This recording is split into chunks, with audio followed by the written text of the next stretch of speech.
안녕하세요. 판례 읽어주는 부엉이 슈입니다. 최근 SBS 드라마인 조선 구마사가 폐지되는 일이 있었습니다. 드라마 폐지는 방송사상 초유의 사건인데요. 역사 왜곡의 논란 가운데 2회 만에 폐지가 되었습니다.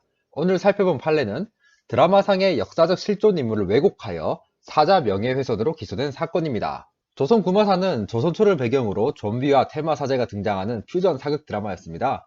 1회 방영 후에도 다양한 논란이 있었으나 2회 방영 후에 기업들은 광고 후원을 철회하였고 지방자치단체는 촬영지 허가도 취소하였습니다. 결국 방송사상 최초로 방송 취소로 이어지게 되었죠. 조선시대 배경임에도 중국의 월병이나 중국식 만두가 등장했고 무녀의 복장도 문제였습니다. 가운데 왼쪽 사진은 중국 드라마의 무녀 복장이고 우측 사진은 해를 품은 날에 나왔던 조선 무당의 복장입니다.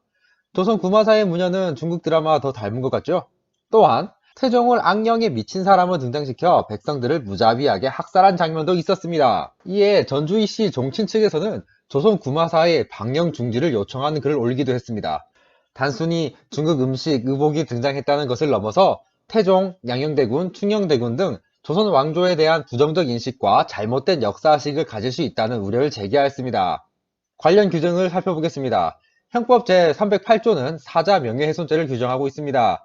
허위의 사실을 적시하여 사자의 명예를 훼손한 자는 2년 이상의 징역이나 금고 또는 500만원 이하의 벌금에 처합니다. 태종이 악령에 미쳐 백성들을 무자비하게 학살했다는 역사적 사실은 없습니다. 허위 사실이죠. 이로 인해 태종의 명예를 훼손했다고 볼 수 있겠죠. 물론 사자 명예훼손이 있었다고 하여 바로 기소가 되는 것은 아닙니다. 사자 명예훼손죄는 형법 제312조에서 규정하는 것과 같이 고소가 있어야 공소를 제기할 수 있는 친고죄입니다. 따라서 사자의 유가족이나 후손들이 고소를 제기하여야 하죠. 서론이 좀 길었습니다만 그렇다면 오늘의 주제인 역사 드라마와 관련하여 사자 명예훼손으로 기소된 사건을 살펴보겠습니다. 2006년 1월 7일부터 2006년 9월 10일까지 방영된 KBS 대하드라마 서울 1945가 그 대상이었습니다. 서울 1945는 일제강점기와 건국기 등 근현대사를 아우르고 있는 드라마인데 문제가 된 부분은 이승만, 여운형, 장택상이 등장하는 부분이었습니다. 이승만은 초대 대통령이며 장택상은 국가유공자로 제3대 국무총리를 역임한 사람입니다. 여운형은 사회민주주의 계열 민족주의자였죠. 문제가 되는 장면에서 이승만과 장택상이 여운형의 암살의 배우자로서 여운형 암살을 지시했고 장택상이 정판선 사건과 관련하여 친일파적 행위를 했다고 묘사되었습니다. 이에 이승만과 장택상의 후손들이 드라마 연출가를 상대로 고소를 하였죠.